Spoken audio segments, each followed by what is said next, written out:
Ձեզ հարցերիներս մենք ձեզ հետ շարունակում ենք քննարկել Շիմոն Բաղավատամը եւ այս պահին ուսումնասիրում ենք 3-րդ երկի 7-րդ գլուխը, որտեղ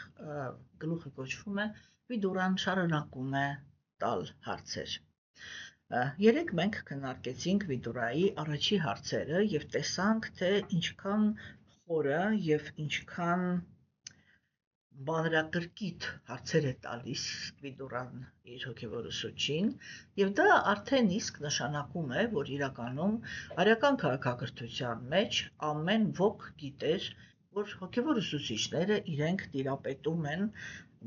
այսպեսի մանրակրկիտ գիտելիք ունեն նրա վերաբերյալ, թե ինչպես է արարվել նյութական աշխարհը, թե ինչ հոգեբանական պատճառներ ունի այս նյութական աշխարհը արարելը եւ այլն եւ այլն։ Եվ մենք տեսանք, որ Վիդուրան ինքը քննարկեց մի շատ կարևոր հարց։ Այդ կարևոր հարցը ինքը կայանում էր նրանում, որ ինքը տեխնիկապես մանրամասնորեն ուզում է հասկանալ, թե ինչպես է հավերժ, անփոփոխ, հոգևոր Աստված արտահայտվում նյութական աշխարհում։ Այսինքն, երբ որ ինքը դառնում է նյութական աշխարհի համար արտահայտված, այդ իր կերպը ինքը նյութական է, թե շարունակում է լինել հոգևոր։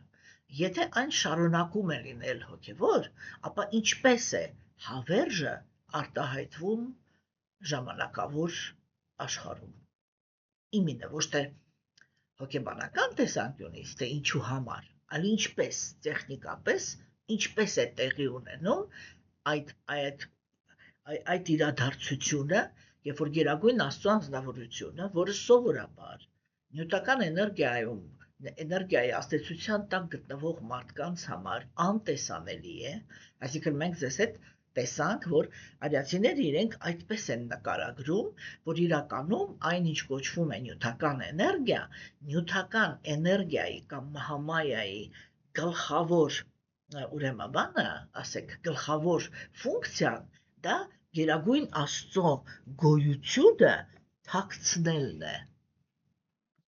Ինչու համար? Որովհետև նյութական աշխարհը գերագույն Աստծո անձնավորությունը արարում է այն կենդանի էակների համար, ովքեր որ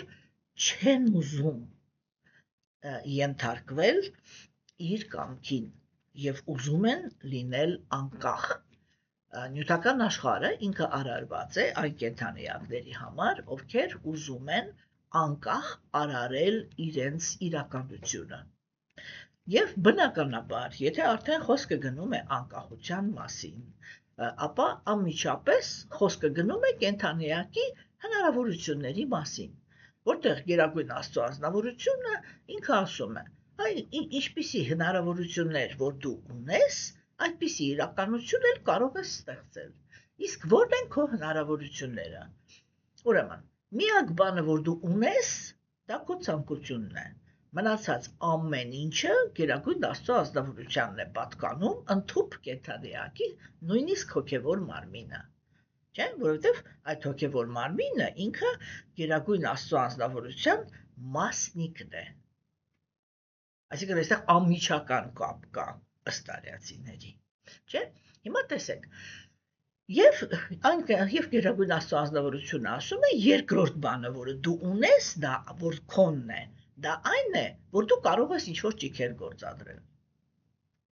Վերջ, դու ուրիշ ոչ մի բան չունես։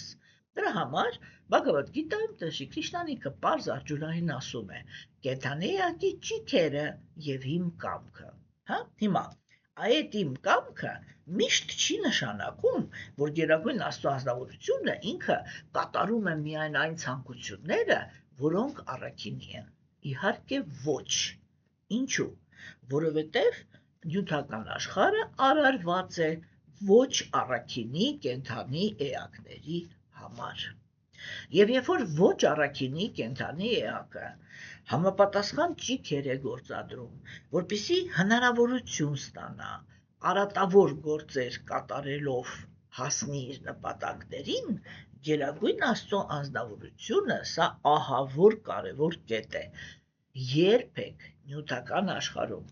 ոչ մի կենդանի էակի չի խանգարում իրականացնել սեփական արատավորությունը, որովհետև նյութական աշխարհը ստեղծված է հենց այդ նպատակով։ Սա պիտի հասկացվի։ Նյութական աշխարհը ինքը արարված չի, որ դրախտ լինի։ Հասկանում եք։ Այո, նյութական աշխարհում կան սֆերաներ, որտեղ գոյություն ունեն դրախտային մոլորակները։ Եվ այնտեղ են ծնվում այն կենդանիակները հիմա որոնք ճիքեր են գործադրել առաքինության մեջ։ Այսինքն Գերագույն Աստծո ազնվորությունը ինքը նախապես ասել է. այդ դու ունես ճիքեր գործադրելու հնարավորություն, դա է քո պոտենցիալ, դու ուրիշ ոչ մի էներգիա չունես։ Ես ունեմ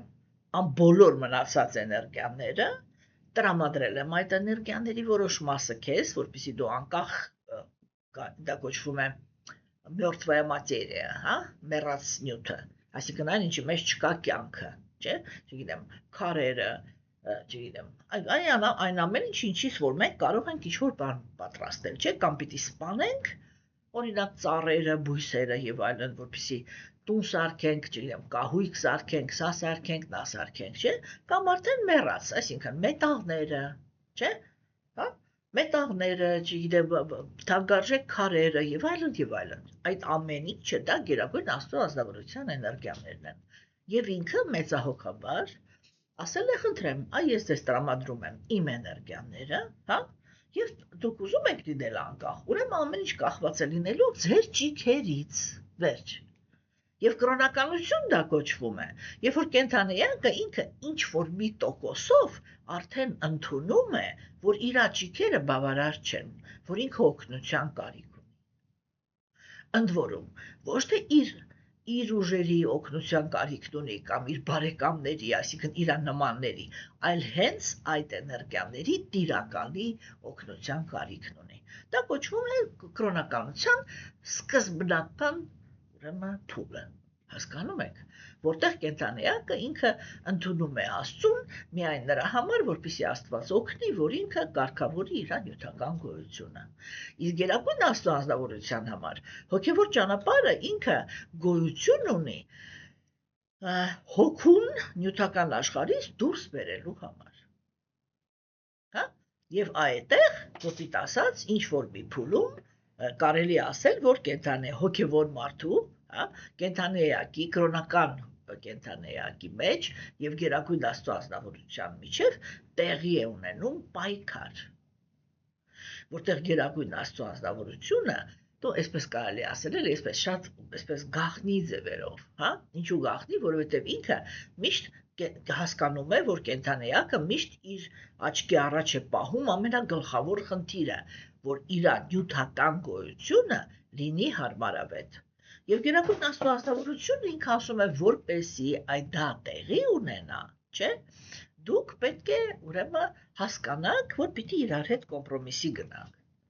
Եվ այդ կոմպրոմիսի պատրաստակամությունը կոչվում է առաքինություն։ Կոմպրոմիսը դա չի նշանակում, որ մենք առաքինության մեջ, տեսեք, տգիտության մեջ են կենդանիակները իրար զիջում, բայց զիջում են բռնության ազդեցության տակ, հա։ Կրքերի մեջ իրանք իրար պարտվում են եւ շատ հաճախ պարտվում են ոչ ազնիվ մրցակցության մեջ, չէ՞։ Հիմա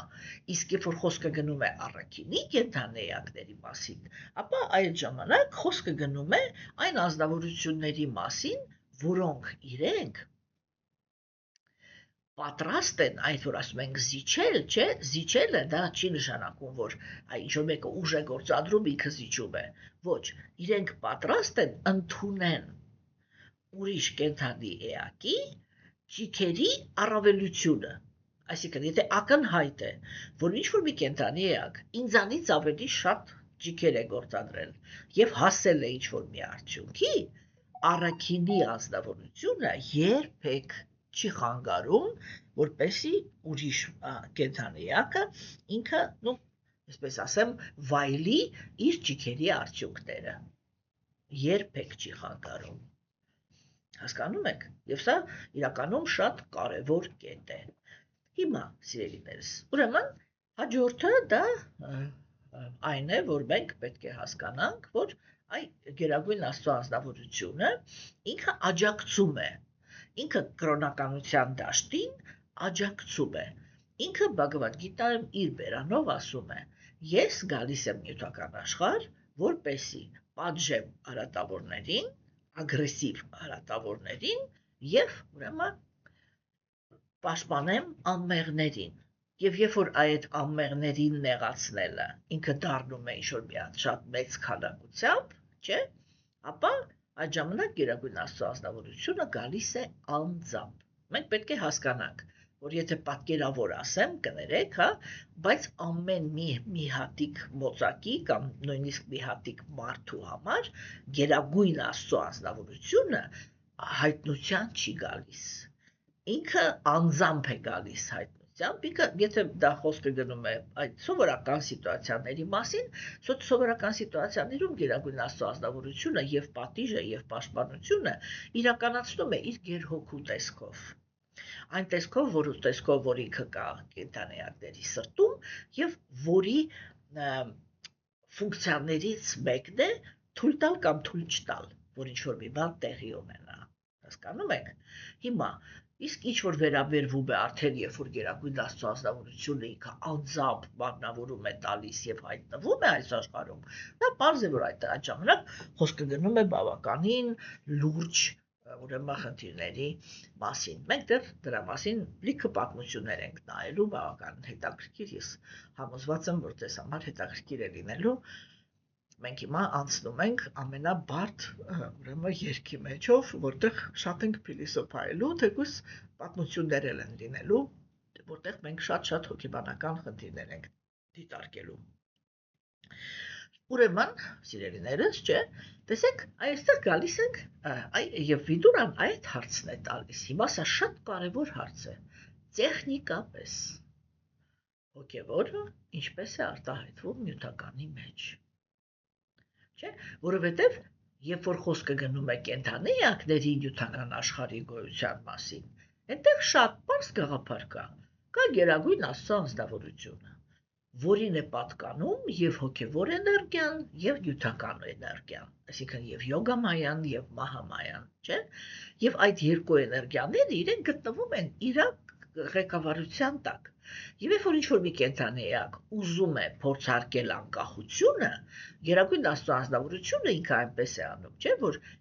հոգին իր իրական գիտակցությամբ իրան նույնացնում է նյութական մարմնի հետ եւ ձեռք է բերում կեղծ ես։ Այդ նույնացման process-ը ապահովում է գերագույն Աստծո անձնավորությունը։ Հիմա, իսկ երբ որ գալիս է նյութական աշխարհ գերագույն Աստծո անձնավորությունը, ինքը, եթե այսպես պատկերավոր ասենք, չէ, ինքը իր գլխին ոչ մի ղեկավար չունի։ Համաձայն եք, իր գլխին ինքը ոչ մի ղեկավար չունի։ Սա ինչ է նշանակում։ Սա նշանակում է, որ ինքը անկախ է, չէ։ Հիմա Վիդուրային այդ հարցն է հետաքրքրում։ Այդ անկախ, հիմա անփոփոխ կենդանի էակը, որին մենք կոչում ենք Աստված, ինչպես է արտահայտվում ժամանակավոր էներգիայի մեջ։ Այս հարցը ինքը, ես հույսով եմ, որ դուք հասկանում եք, էլի, արդյոք դա այնքան ակնհայտ է, էլի, որ գիտեք, այսպես շատ մարդիկ իրանք հիմա այսպես ջայլամի քաղաքականություն են ընդունել, էլի, որ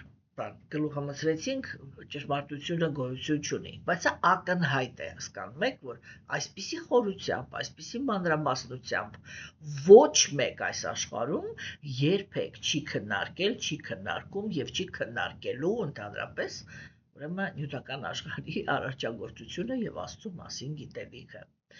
Այսպիսի համարձակություն կարող են ունենալ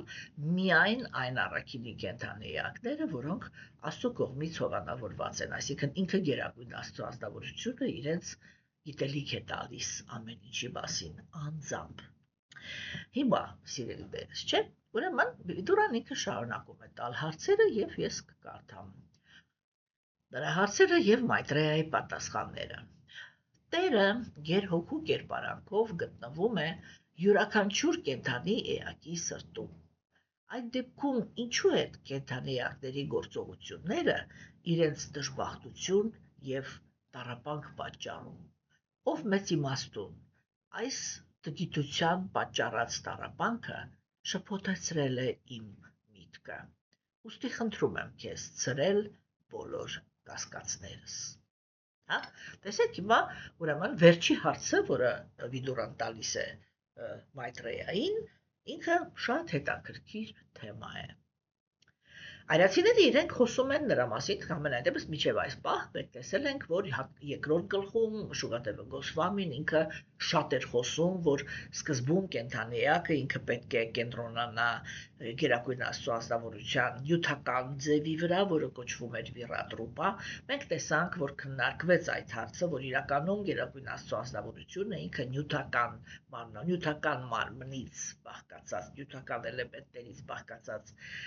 մարմին չունի, հա, եւ այդ վիրատրուպան դա, այսպես է, հավաքական կերպար է, ինչի համար, որպեսզի կենդանիակը ինքը կարողանա ընկալի նյութական աշխարհի էությունը։ Արդյոք ընկալել է կենդանիակը նյութական աշխարհի էությունը, թե ոչ, դա բարձաբանվում է մի գործոնով։ Ինչքանով է ինքը հրաժարված նյութական աշխարհից։ Եվ վերջ։ Հասկանում եք։ Եվ վերջ։ Այնքանով։ Եթե ազնվորությունը ինքը ռեալ հասկանում է նյութական աշխարհը, ռեալ հասկանում է նյութական աշխարհի կառուցվածքը, չէ՞, ապա մենք այստեղ կարողանում ենք տեսնել, որ ինքը ունի բարձր հրաժարվածության մակարդակ։ Մենք տեսած շատ ենք խոսում նրա մասին, որ իրականում, չէ, ակնհայտորեն պարզ է այս աշխարհում միայն իմպերսոնալիստների եւ յոգերի հրաժարվածությունը։ Կա տրանսցենդենտալիստների մի դաս, որոնք իրենք կոչվում են պերսոնալիստներ, այսինքն դրանք ակտիվ կենդանիակներ են, որոնք իրենք շատ ակտիվ ծառայություն են տանում Գերագույն Աստծո ազնվորությանը բավարարելու համար։ Ոչ գյանիները եւ ոչ էլ, այսինքն ոչ իմաստունները եւ ոչ էլ յոգերը մեծ հաշվով իրենք ծառայություն չեն մատուցում Գերագույն Աստծո ազնվորությանը իմինը նյութական աշխարհի հետ կապված։ Հա, իրենք վերականգնում են իրենց հոգևոր մարմինը, այսինքն իրենց ծառայությունը, որ իրենք մատուցում են Գերագույն Աստծո ազնվորությանը հոգևոր աշխարհում։ Նյութական աշխարհի հանդեպ իրենք սովորաբար մնում են անտարբեր եւ ուսուցանում են միայն այն հոգիներին, ովքեր որ էվոլյուցիայով, այսինքն զարգացումով եկել հասել են այդ մակարդակին, այսինքն իրանք երբեք առաջի քայլը չեն անում։ Իրանք միշտ բնության մեջ հրաժարվածների դիրքում նստած են եւ նրանք, ովքեր որ պատրաստ են դիմել հրաժարման, ընդունում են հրաժարումը, գնում են բնության մեջ, գտնում են այդ իմաստուններին կամ յոգերին եւ սկսում են զբաղվել իրենց պրակտիկայով։ Հիմա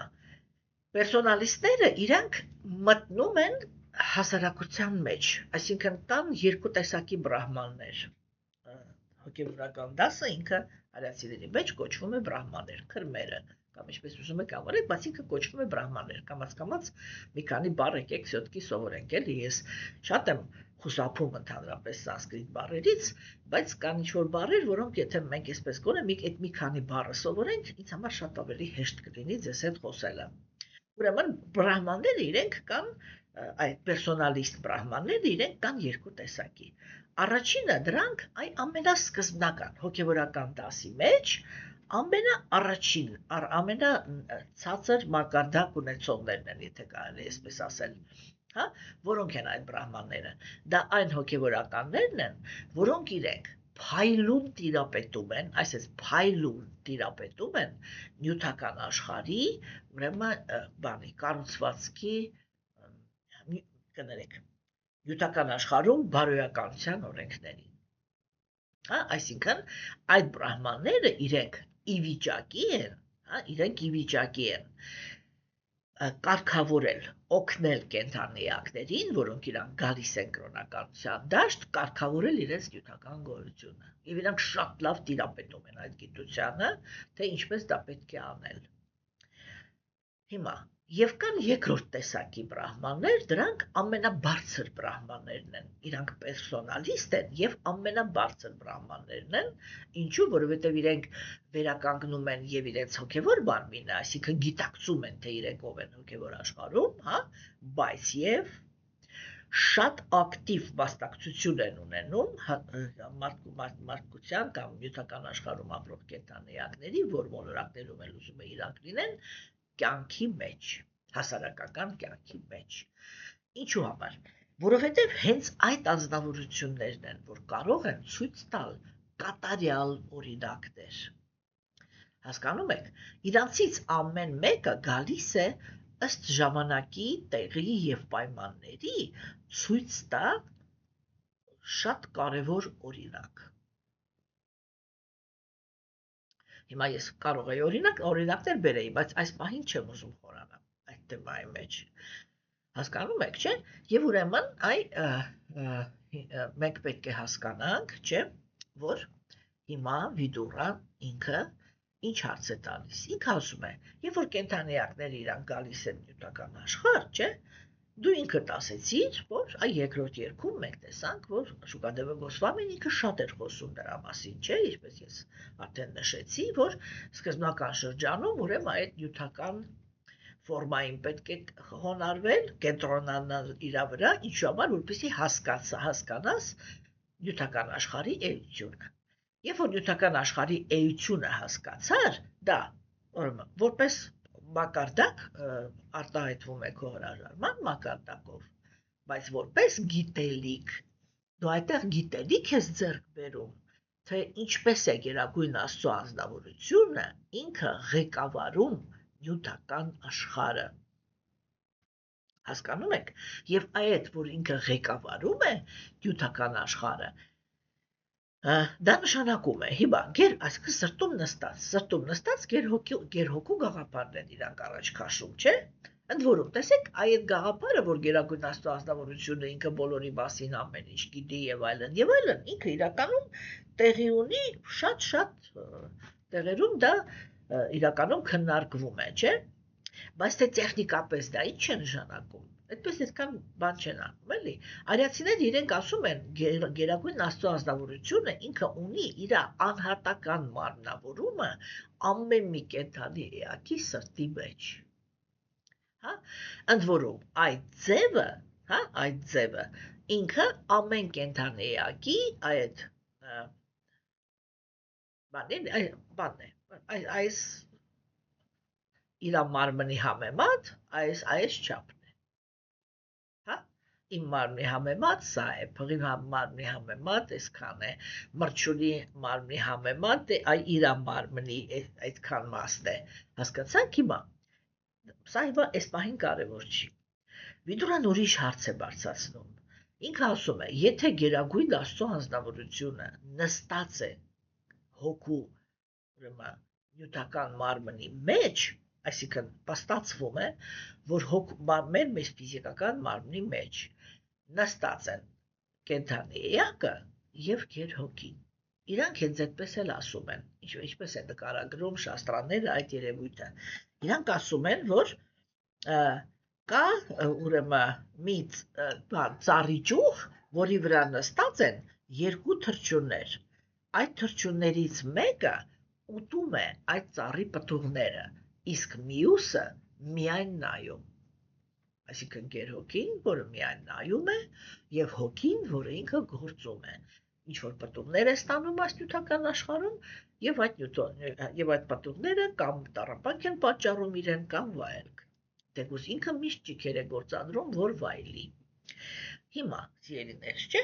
ուրեմն այս ամեն ինչի մեջ այստեղ Վիդուրայի հարցը ինքը կանգնում է դրանում։ Գերհոգին ինքը տրանսցենդենտալ բնություն ունի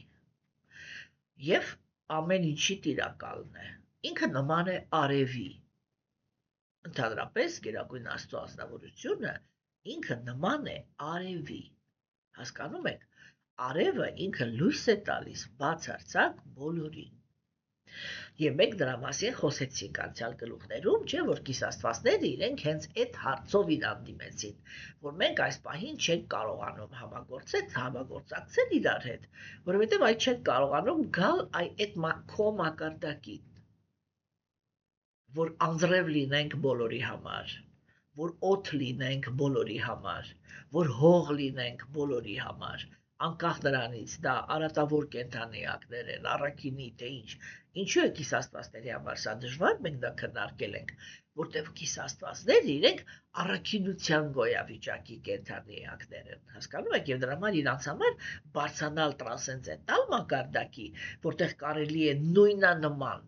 կյանքի պայմաններ տալ եւ արատավորներին եւ առաքինիներին, դա մի քիչ իրանց համար բարդ խնդիր էր։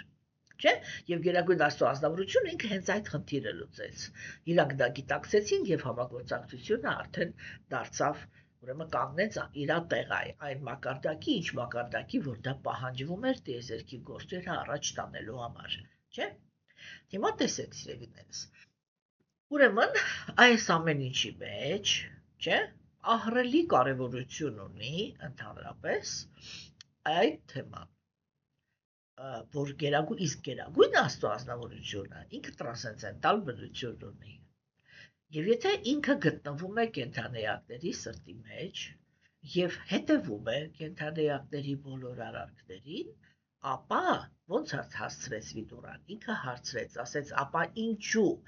կենդանիակների գործողությունները իրենց դժբախտություն ու տառապանք են պատճառում։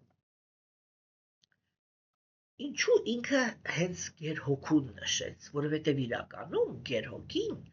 ինքը դա գերագույն Աստծո ազնվորության չիթ էներգիան է։ Տեսեք, մենք մի քանի անգամ քննարկել ենք, ես երևի պիտի մի քիչ հաճախ այդ սանսկրիտ բառերը շուտկի ասեմ, հա։ Արիացիները իրենք ասում են, կենդանիակը ինքը սաթ, չիթ, անանդա է, հա, որտեղ սաթ նշանակում է ես կամ գոյություն, հա, հիմա այդ գոյությունը ինքը լույսն է, այն բրահմանը, արիացիները այդ լույսին կոչում են բրահման, մնացած բոլորը ասում են լույսը, այդ լույսը դա հենց սաթ էներգիան է, այսինքն երբ որ ուրիշ ոչ մի բան չկա, կա պրոստը էներգիայի հավերժ գոյություն, այսինքն լույսի հավերժ գոյությունը, նյութական աշխարհում մթի գոյությունը, բայց նյութական աշխարհի մթի գոյությունը ինքը տարածքը ինքը միշտ էլ կա, այնպես որ դա էլ կարող ենք համարել հավերժ էներգիա։ Չէ՞։ Հիմա տեսեք, հաջորդը դա չիթ էներգիան է։ Չիթ էներգիան դա գիտելիք է, չիթ նշանակում է ընկալման ունակություն։ Հա, ունեմ ընկալման ես կամ ունեմ ընկալման ունակություն։ Սա նշանակում է ես ունեմ ունակություն զարգացնել գիտելիք։ Հասկանում եք, չէ՞։ Հիմա այդ զարգացնել գիտելիքի մեջ, չէ՞, ասվում է, որ դա արդեն բանն է, գերհոգին է։ Այսինքն գերհոգին է, որի մեջ տեղավորված է Գերագույն Աստծո ազնվորության ամբողջ գիտելիքը։ Հասկանում եք, հա։ Եվ հիմա տեսեք ուրեմն, այդ երբ որ մենք ասում ենք ամբողջ գիտելիքը, չէ՞, հիմա Վիդուրան այդ հարցն է տալիս, որ եթե Գերագույն Աստծո ազնվորությունը ինքը որպես ամբողջական գիտելիք, հոգեբանները դա դարձրել են ենթագիտակցություն, հա, իրականում այդ ենթագիտակցության գաղափարը ինքը երկու հարցի նույնիսկ չի դիմանա, էլի, եթե լուրջ հարցեր տանք։ Հիմա տեսեք, ասենք, չէ՞, ուրեմն գերհոգին ինքը ներկա է կենդանիակի սրտի մեջ եւ ինքը գիտելիքի շտեմարան է։ Եվ այո, Գերագույն Աստծո ազնվորությունը ինքը ոչ էլ թաքցնում է։ Բhagavad Gita-ում ինքը հենց այդպես էլ ասում է։ Ասում է ես եմ տալիս կենդանիակին, երբ որ ինքը խոսում է բանականության մասին, ինքը ասում է ես եմ տալիս կենդանիակին հիշողություն, իսկ գիտելիքը ստանալը դա դեռ քիչ է, չէ՞։ Գիտելիքը ինքը գիտելիք է, երբ որ դու կարողանում ես այդ գիտելիքը պահես քո մեջ, չէ՞։ Հիմա Գերագույն Աստծո ազնվորությունը ինքը ասում է այդ հիշողություն տվողը ես եմ։ Ինքը ոչ էլ բան է անում, չէ՞, այսինքն ինքն է թույլ տալիս, որ մենք ինչ-որ մի բանը հիշենք, ինչ-որ մի բանը չհիշենք։ Հասկանում եք։ Եվ նույնիսկ, օրինակ մենք գիտենք, որ շատ կան այդպիսի դեպքեր, չէ, երբ որ մարդիկ կան, որոնք իրենք այս երեխա տարիքից հիշում են իրենց անցյալ կյանքը։ Հազարավոր այդպիսի դեպքեր կան, նկարագրված, բան էլի, դոկումենտիրованно, այսինքն հաստատված, երբ որ երեխան ինքը, ասենք,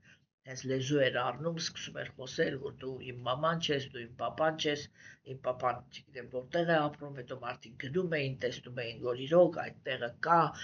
այդ անձնավորությունները կան, ինքը իրանց հիշում է, չգիտեմ ինչ, չէ՞։ Ու ես էլ այն կենթանի օրինակ եմ դրա, այո, կարող եմ հանգիստ ասել, որ ասենք Գերագույն Աստծո ազնվորությունը ինքը ողորմածաբար գտել է, որ այն պահից, երբ որ ես պիտի արդեն ծանոթանայի արիացիների գաղափարախոսության հետ, դրանից մի փոքր առաջ ես անկեղծ եմ ասում, ես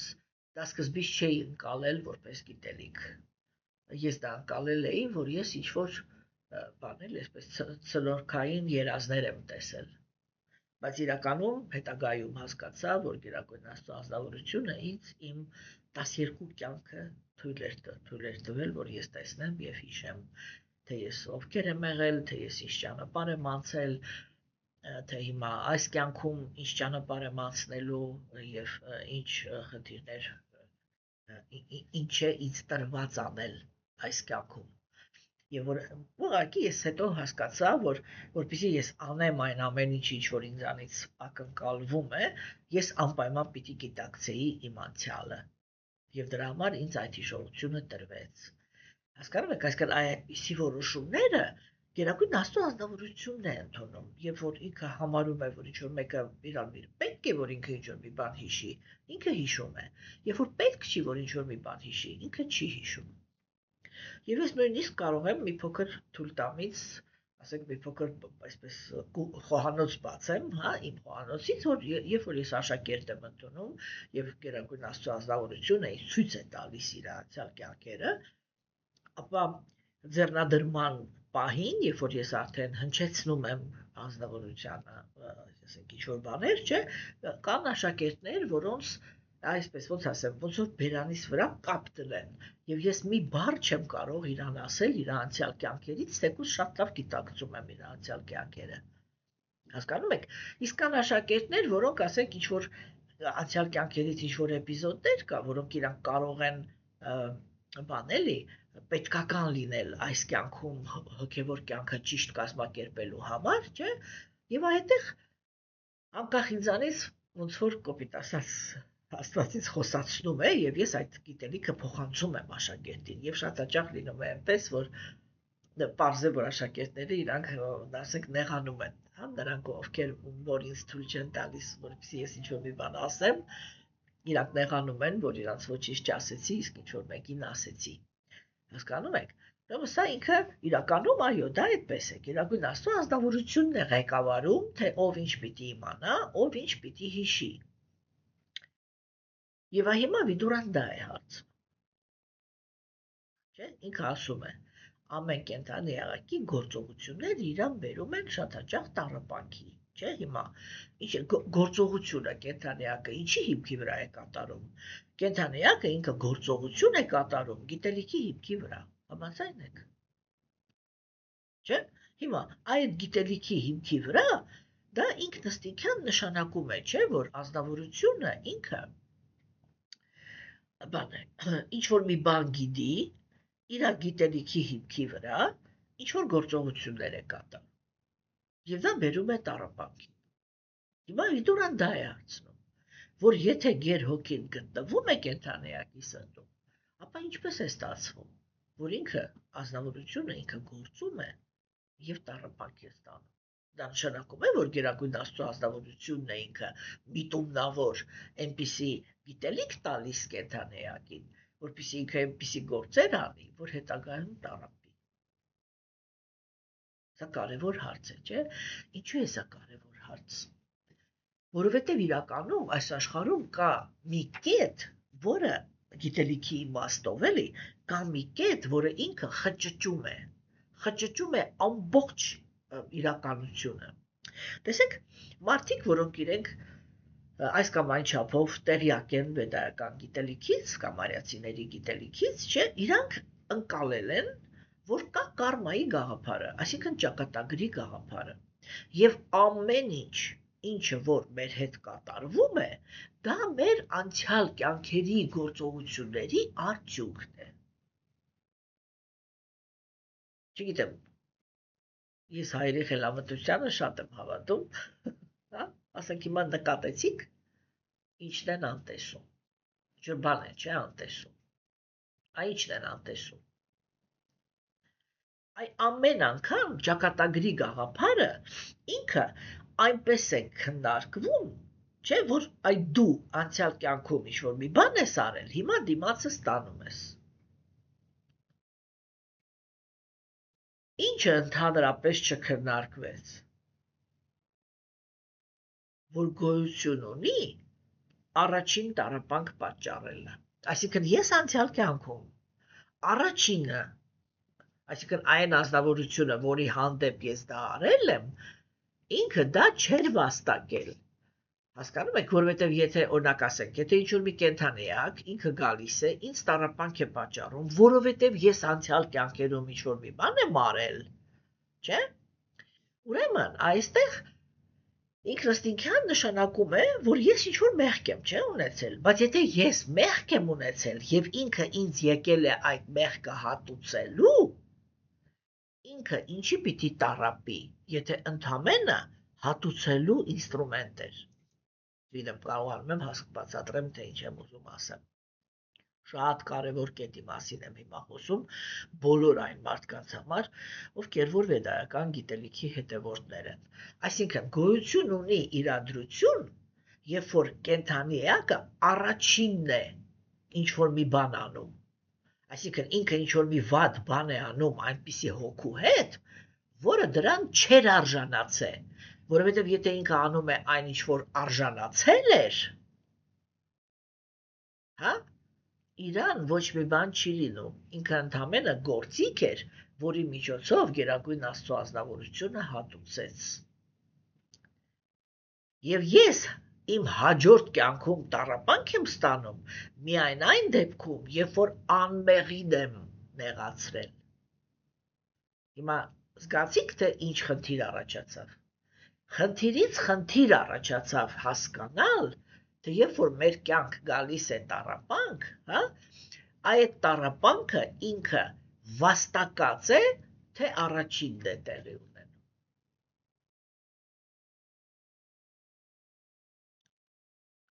Հասկանում եք, սա շատ կարևոր կետեր են։ Այսինքն կենդանի էակը նյութական աշխարհում, այս է սկզբնական կետը, հա, հիմա Վիդուրան ինքը այդ հարցն է տալիս, չէ, ինչպես է գործողությունը բերում տառապանքի։ Եվ այդ դա է,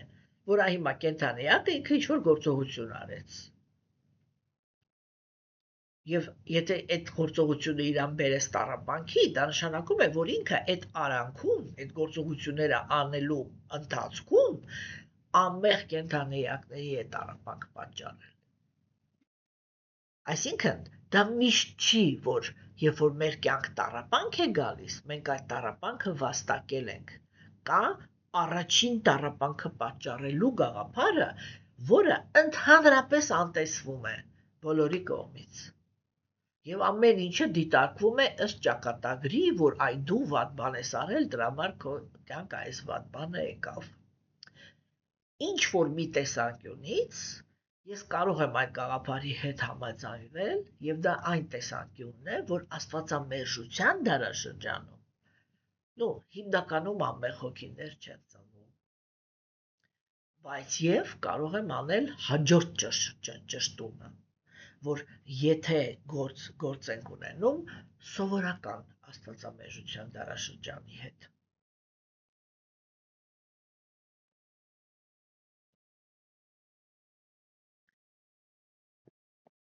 Այս պահին մենք գործ ունենք աստվածամերժության այն դարաշրջանի հետ, որտեղ 72 այդպիսի դարաշրջանը մեկ Գերագույն Աստծո ազնվորությունը հայտարարում է կրոնականության շրջան, այսինքն ոնց որ այդ աստվածամերժության հետ ամբողջ դաշնության մեջ, այսպես սլացիկ մտնում է իրական կրոնան, հա, եւ ինչ է անում, այդ դա ինչի համար է ընդհանրապես, բոլոր աստվածամերժության դարաշրջաններում մեղավոր հոգիները, որոնք իրենք ծնվում են այդտեղ, եւ իրանք այսպես էլի իրար տառապանք պատճառելով ապրում են, չէ, կենդանիակները իրանք անպայման գալիս է մի պահ, երբ որ հիմա կամ տառապանքի քանակությունը, կամ անարդարության քանակությունը, կամ ստի քանակությունը զաշկալի է էլի, այնքան է չափանցնում, որ նույնիսկ ամենաաթեիստ կենդանի էակը, հա, եթե պատկերավոր ասեմ, դեպի տիեզերք է մղում այդ իրա կարիքը, որ արդարություն լինի, իսկ արդարություն բերողը միայն Գերագույն Աստծո ազնվորությունն է, եւ երբ որ կենդանիակը ինքը հասնում է այդ պիկ արտաբաներին, չէ, իրավիճակներին, հա, ապա այդտեղ այդ դա է տեղի ունենում, որ այդ կենդանիակները իրենք արդեն պատրաստ են մտնեն կրոնականության դաշտ, այսինքն արդարություն են ուզել, դա նշանակում է, որ իրանց պիտի հնարավորություն տրվի, որ իրանք մտնեն արդարության դաշտ, իսկ արդարության դաշտը դա իրական կրոնականության դաշտն է, հիմա Գերագույն Աստծո ազնվորությունը այդ բոլոր 72 աստվածամերժության դարաշրջաններից հավաքում է այդ հոգիներին, որոնք իրենք պատրաստ են աստվածամերժությունից նորից վերադառնալ կրոնականության դաշտ, այսինքն առաքինության դաշտ, հա, եւ իրանց համար այդ 72 դարաշրջանը մեկ, որը հիմա է, ինքը հայտարարում է կրոնականության դարաշրջան, ինչ որ մի հատ կարիդոր, որոշակի ժամանակով, հա, ասվում է 10,000 տարի, բայց ես անկեղծ պիտի ասեմ, որ այդ թիվը ոչ միտեղ չեմ կարդացել, դրա համար ես ինքս այդ թիվը չեմ ուզում արտաբերել, կա, այդ հայտարարվում է կրոնականության դարաշրջան, աստվածամերժության դարաշրջանի մեջ, մենք հիմա ապրում ենք այդ կարիդորի մեջ, ինչի համար եմ սա ասում, որ այդ կարիդորի մեջ, չէ, ինքը նորից վերականգնվում է այդ սկզբունքը, որովհետև այստեղ արդեն ծնվում են կենդանի էակներ, որոնք իրանք նույնիսկ արդեն առաջի կյանքը չի, որ աստվածամերժության դարաշրջանում ծնվում են կրոնականության մեջ։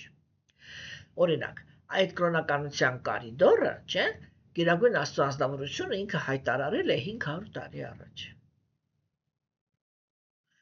Այդ 500 տարվա ընթացքում, չէ, հեռու չեմ գնում, անձամբ ես, հա, արդեն 4 կյանք եմ ունեցել կրոնականության մեջ։ Դրանից առաջ էլ կրոնականության, բայց ոչ այդ չէ, էլի։ Այսինքն դրանից առաջ պրակտիկաները եղել են նրանք, որոնք միշտ տառապանքով են վերջացել, որովհետև աստվածամերժերը իրենք, տառապանք են պատճառում հոգևոր մարդկանց։ Բայց հիմա այդ կարիդորը երբ որ կա, չէ, հոգևորը ինքը կարողանում է շնչել գոնե, հասկանում եք, աստվածամերժության դարաշրջանի մեջ։ Եվ այդտեղ արդեն կան անմեղ հոգիներ, որոնց, այո, եթե տառապանք են պատճառում, դա առաջի այսինքն դա մի տառապանք է, որ ինքը այլևս այդ տառապանքին արժանի չի, որովհետև ինքը հոգևոր ազնվորություն է եւ ինքը ռեալ գնում է իր հոգու մաքրագործման բանի ճանապարհով, հոգու մաքրագործման ճանապարհով է գնում։ Հասկանում եք, սիրելիներս, չէ՞։ Եվ սրանք ուրեմն շատ կարևոր կետեր են։ Եվ հիմա Վիդուրան այդ դրա մասին է հարցնում։ Թե ինչպես է այդպես լինում, որ գերհոգին ապրում է կենդանիակի սրտի մեջ, որ գերհոգին է, ինչպես դու ասեցիր, կենդանիակին տալիս գիտելիք, հա, եւ ինչպես է ստացվում, որ կենդանիակը այդ ամեն ինչը ունենալով հանդերձ կատարում է գործողություններ, որոնք իրեն տառապանքի են բերում։ Տեսեք ինչ հոգեբանության տեսանկյունից ինչ նուրբ հարցեր է չէ տալիս հիմա Վիդորը։ Այսինքն ինչքան բարձր կլասի դա հարցեր են սա։ Եվ դրանք, ասենք, այնպիսի քննարկումների են բերում, որոնք այո, ես չեմ հոգնի ասելուց, որոնք այս աշխարհում ուրիշ ոչ մի տեղ չկան։ Եվ ուրեմն, սիրելիներս, շիշուկադևը գոսվամին ասաց, ով արքա, բարիքշիտ։ Իմացասեն Վիդուրայի հարցերից անհանգստացած, Մայտրեյան կարծես ապշած էր, բայց հետո սկսեց վստահորեն պատասխանել նրան լիովին Աստծո գիտակից լինելով։ Ուրեմն սա ինքը ուղղակի հոգեբանության տեսանկյունից շատ համով ուրեմն էպիզոդ է, որտեղ տեսեք հիմա, ասեք Մայտրեյան ինքը ուղղակի ստանդարտ գիտելիքը քննարկեց Վիդուրայի հետ, հա? Իր աշակերտի հետ, որը սկզբնական ինչ-որ հարցեր տվեց, այսինքն այսպես, սկզբնական հարցերը տրվեցին և Մայտրեյան ինքը սկզբում այդ հարցերին ոչ թե սխալ պատասխանեց, այլ ոչ լիարժեք խորությամբ, այսինքն ինքը տվեց մակերեսային պատասխան։ Հիմա Վիդուրան այս հարցերով ցույց տվեց, թե ինքը ինչ կարգի կամ ինչ մակարդակի աշակերտ է։ Գիտեք, հոգևոր ուսուցիչը ինքը կարոտ է որակավորում ունեցող հարցեր ստանալու բաների այդ երևույթին, որովհետև աշակերտի, գիտեք ոնց է էլի, աշակերտի հարցերից է կախված, թե ասենք հոգևոր ուսուցիչը ինքը ինչ խորությամբ կբացահայտի իր գիտելիքը։ Իհարկե, աստվածամերժության դարաշրջանում սովորաբար, երբ որ, ասենք այսպես, լայնատարած է տարածվում գիտելիքը, շատ հազվադեպ են այն մարդիկ, ովքեր որ իրենք տալիս են այնպիսի հարցեր, որ կարող են շատ բարձր մակարդակի բարձրացնել խոսակցությունը, չէ՞։ Եվ հիմա այս պահը, որ ուրեմն Մայտրեյան ինքը շփոթվեց Վիդուրայի հարցերից, հա, դա նշանակում է, որ միգուցե Մայտրեյան ինքը այդքան էլ ինքը գնահատում էր ում հետ գործ ունի, որ գրագետ մարդու հետ գործ ունի, չէ՞, բայց չէր գնահատում, թե ինչ խորությամբ կենդանի էակի հետ ինքը գործ ունի։ Հասկանում եք, այդպես է, որտեղ ուրիշ կերպ ինքը չէր ապշի։ Եթե ինքը ապշեց, դա նշանակում է, որ չէր գնահատել։ Հա? Եվ այստեղ մենք տեսնում ենք, որ աշակերտը իր հարցերի նրբությամբ, իր հարցերի խորությամբ ստիպեց, որպեսզի իր հոգևոր ուսուցիչը մի պահ շփոթվի։ Հասկանում եք, որ շփոթվի ոչ թե նրա համար, որ չգիտեր, այս է գլխավորը, չէ՞, որ այստեղ այդ հոգեբանական շարանը ինքը շատ լավն է, էլի, որ փաստացի վերջնականում ասվում է նրա մասին, որ Մայտրեյան ինքը շատ խորը գիտելիքի տեր է, չէ՞, բայց եւ սկզբում ասվում է, որ ինքը լինելով այդքան խորը գիտելիքի տեր, Վիդուրային այնքան էլ ճիշտ իր խորության մակարդակը այդքան էլ ճիշտ չէր ընկալել, որ միանգամից այդ խորությամբ պատասխաններ տար։ Եվ ինքը այսպես մի հատ արտաքին կլասիկ պատասխան տվեց, հա, բայց ոչ խորացված։ Եվ սա ինքը շատ կարևոր կետ է, որովհետև այո, հոգևոր ուսուցիչը հատկապես աստվածամերժության դարաշրջանում, երբ որ հոգևոր գիտելիքը ինքը այո բաց է բոլորի համար, հա, բաց է բոլորի համար։ Տեր Չայտանյան ինքը երբ որ եկավ, առաջին բանը որ իր մասին ասվեց, դա ասվեց, որ ինքը բոլոր այդ գաղտնի կողպեքներով փակած սունդուկները, այդ կողպեքները ջարդուփշուր արեց եւ ամբողջ գիտելիքը դարձրեց մարդկության համար, սովորական մարդու համար դասիկայմայ հասանելի, հա, հասկանում եք, չէ՞։ Եվ ասենք այո, ամբողջ գիտելիքը ինքը այսպես սփռված է, եւ բոլոր մարդիկ իրենք մտնում են այդտեղ, ամեն մեկը ինքը յուրովի ծանոթանում է այդ գիտելիքի հետ, յուրովի ուրեմն մեկնաբանում է, կախված իր մակարդակից, թե ինքը ինչ գոյավիճակի ազդեցության տակ է գտնվում, համապատասխանել ուրեմն մեկնություններ է կարողանում անել, համապատասխան բացատրություններ է կարողանում տալ, չէ՞։ Բայց միևնույն է կան մաքուր նվիրալներ, որոնք իրենք պահպանում են գիտելիքի մաքրությունը, հա, եւ իրենք միշտ գալիս են եւ պայմանավորված կենդանիակները իրենք աղավաղում են գիտելիքը քաշելով ներքև դեպի իրաց գոյավիճակը, մաքուր նվիրալները գալիս են այն գոշի նման էլի, գալիս են այդ բանով վերցնում են գիտելիքը նորից բարձրացնում են վերև, հա, որպեսզի գիտելիքը ինքը չաղավաղվի կենդանիակների նյութական բաներով էլի շահամոլությամբ եւ ուրեմն այստեղ այդ պահը ինքը շատ կարեւոր էր, այսինքն հոգեվոր ուսուցիչը մեր դարաշրջանում ինքը հնարավորություն ունի այսպես էլի լայնատարած կարոս կամ ասենք կարոստա, այսինքն գիտելիք բաժանի, բայց միևնույն է ինքը դա անում է այսպես կլասիկ մակարդակի վրա, չէ՞։ Այսինքն այդտեղ ինչ-որ շատ խորը ինչ-որ բաներ չեն տրվում։ Եվ միայն աշակերտի հարցն է, երբ որ ինքը կարողանում է ուրեմն այնպիսի հարց տալ, որ հոգևոր ուսուցիչը ինքը խորացնի խոսակցությունը։ Ինչու է սա կարևոր։ Գերագույն Աստծո անձնավորությունը Բhagavad Gita-ում ինքը अर्जुन-ային կասի, ես տեղափոխեցի քեզ տրանսցենդենտալ գիտելիքը, խնդրում եմ նախանձներին իմ անձնական կյանքի մասին գիտելիքը չփոխանցես։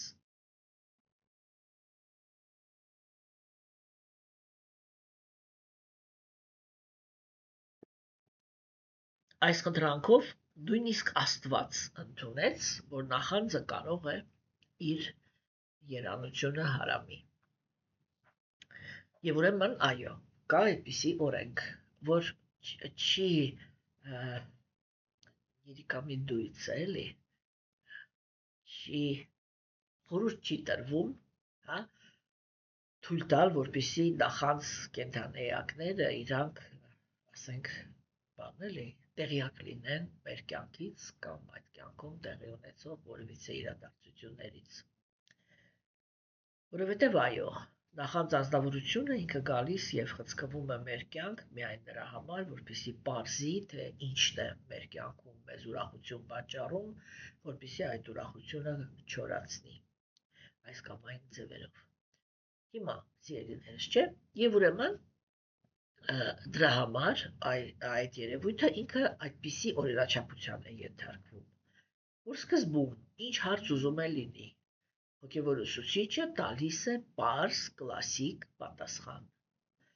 Եթե աշակերտը ինքը ունի որակավորում, չէ, ինքը խորացնում է հարցով, խորացնում է թեման։ Եվ այդ ժամանակ հոգևոր ուսուցիչը ինքը խորանում է։ Հասկանում եք։ Հիմա այն խորությունը, որտեղ խոսակցությունը տարավ Մայտրեյան, Վիդուրան կներեք, նույնիսկ Մայտրեյայի համար անսպասելի էր։ Հա, բայց ինքը մի պահ շփոթվեց, բայց ինքը շփոթվեց ոչ թե նրանից, որ այդ հարցի պատասխանը չգիտեր։ Ինքը շփոթվեց նրանից, որովհետև չէր սպասում, որ Վիդուրան իրեն այդ հարցերը կարող է տալ, այսինքն որ ինքը որակավորում ունի այդպիսի հարցեր տալու։ Ես օրինակ միշտ ասում եմ աշակերտներին, որ ես ինքս միշտ այդպես եմ զարգացել։ Երբ որ ես Բhagavad-ը կամ Bhagavad Gita-ն ուսումնասիրում էի, ես հենց որ լսողը ինքը հարց էր տալիս, ես անմիջապես այդտեղ կանգնում էի։ Ու ինձ մի հատ հարց էի տալիս, իսկ իմ մոտ այդ նույն հարցը ինչի չառաջացավ։ Այդ ինչը ես չնկատեցի, իսկ ինքը նկատեց, որ այստեղ այդ հարցը իր մոտ առաջացավ, իսկ իմ մոտ ոչ, ու ես հետ էի գնում նորից։ Հետ էի գնում ու այնքան անգամ էի հետ գնում, մինչև հասկանայի, թե այս պահին Արջունայի մոտ, կամ Պարիքշիտի մոտ, կամ Մայտրեյայի մոտ, կամ մյուսի մոտ, ինչի առաջացավ հենց իմինը այս հարցը։ Ու մինչև դա չհասկանայի, առաջ չէի գնում։ Որովհետև միայն այդ հարցի ծագումը հասկանալուց հետո մենք կարող ենք վստահ լինել, որ այն գիտելիքը, որը մինչև այդ հոգևորացուցիչը տվել էր, իսկ հիմա Մայտրեյան ինքը Վիդուրայի հոգևորացուցիչն է, եւ այս խոսակցությունը Շուկադևը Գոսվամին պատմում է Պարիքշիտ Մահարաջին, իսկ այդ խոսակցությունը Սուտը Գոսվամին պատմում է շաունակային, չէ՞, այսինքն տեսեք, 3 հոգևորացուցիչ աշակերտ էպիզոդ կա, եւ հիմա Մայտրեյան ինքը ինչ-որ մի հատ վիճակի մեջ ընկավ, չէ՞, իսկ մենք չնկատեցինք, որ Վիդուրան ինքը ինչպես հասկացավ այն թեմաները, որը մենք քննարկել էինք մինչև այսօր, եւ ինչու իր մոտ առաջացան հենց այս հարցերը։ Հասկանում եք։ Սա գրավականն է, որպեսզի մենք իմանանք, որ ճիշտ ենք հասկանում Բhagavad-ամը, կամ ճիշտ ենք հասկանում Բhagavad Gita-ն։ Եթե մենք ուղղակի հարցը կարդում ենք եւ ասում ենք առաջ, եւ մեզ այդ թեման, որ այս պահին մեր մոտ այդպիսի հարց չէր առաջացել, եւ դա նշանակում է, որ մենք այդքան էլ ուշադիր չենք լսել, հա, կամ այդքան էլ խորը բանականություն չունենք, որպեսզի այդպիսի հարց առաջանա։ Եվ երբ որ հոգևորացուցիչը ինքը որակավորում ունի շատ խորը թեմաներից եւ շատ նուրբ թեմաներից խոսա, հա, ինքը սկզբում կարող է մոլորության մեջ լինել, պայմանականորեն ասված, չէ, եւ որակավորում ունեցող հարցեր սպասել աշակերտներից։ Եվ այո, Գերագույն Աստծո անձնավորությունը ինքը կարող է այդ ճանապարհով անցկացնել հոգևորացուցիչին, որ ինքը վերջնականում գա այդ հասկացողության, որ իրականում պետք չի սպասել հարցեր, եւ եթե սա ողորմածության դարաշրջանն է, ապա իմաստ ունի ուրեմն տեղափոխել գիտելիքի նրբությունները առանց հարցեր ստանալու։ Եվ դա մի process է, որտեղ հոգևորացուցիչի առջև այլևս չկա աշակերտ, որին ինքը այդ գիտելիքը տեղափոխում է։ Մնում են մենակ ինքը, իրա մեջքին կանգնած իրա հոգևորացուցիչը, որտեվ ինչքան էլ ուզում է նվիրալ ինքը մաքուր լինի, այսինքն հակառակը, ինչքան ինքը մաքուր է, այդքան ավելի հստակ է դա, որ ինքը ունի իրենից որ ավելի բարձր որակավորում ունեցող ուսուցիչ, եւ մնում են Գերագույն Աստծո անձնավորությունը, այսինքն իրա մեջքի հետևում կան կանգնած անձնավորություններ, որոնք սպասում են իրենից, որ ինքը պետք է իր գիտելիքը թողնի այս աշխարհում, իսկ իր առաջ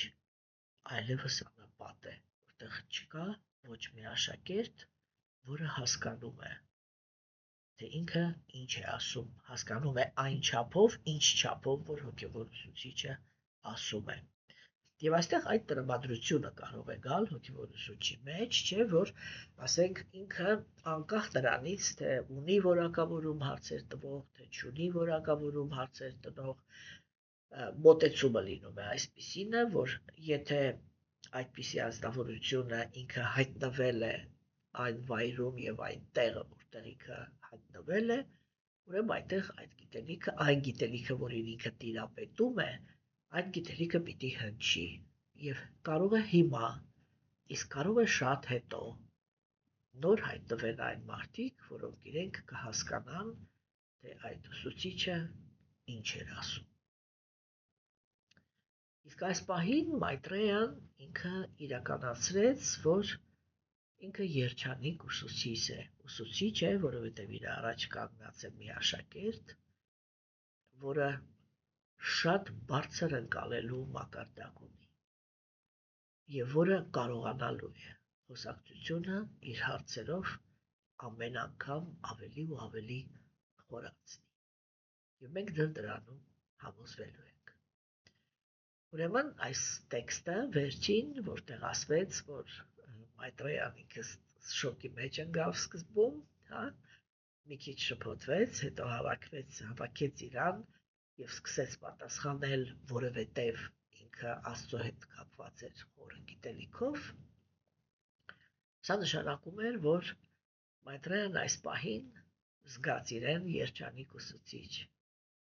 որովհետեւ ուներ այն աշակերտին, ում կարող էր փոխանցել ամբողջ գիտելիքը, չէ՞։ Եվ տեսեք, այդ գիտելիքը վերջում Յասադեվան ինքը գրանցեց, եւ մենք այսօր հնարավորություն ունենք 5000 տարի հետո Յասադեվայի գրանցելուց, իսկ այս իրադարձությունները իրանք կկատարվել են 5000 տարի առաջ, նստած քննարկենք ձեզ հետ, հա, տեսնում եք, ասենք Յասադեվան ինքը ինչ համբերատար ուսուցիչ է եղել, որ ասենք ինքը պարզ հասկացել է, որ այս գիտելիքը ինքը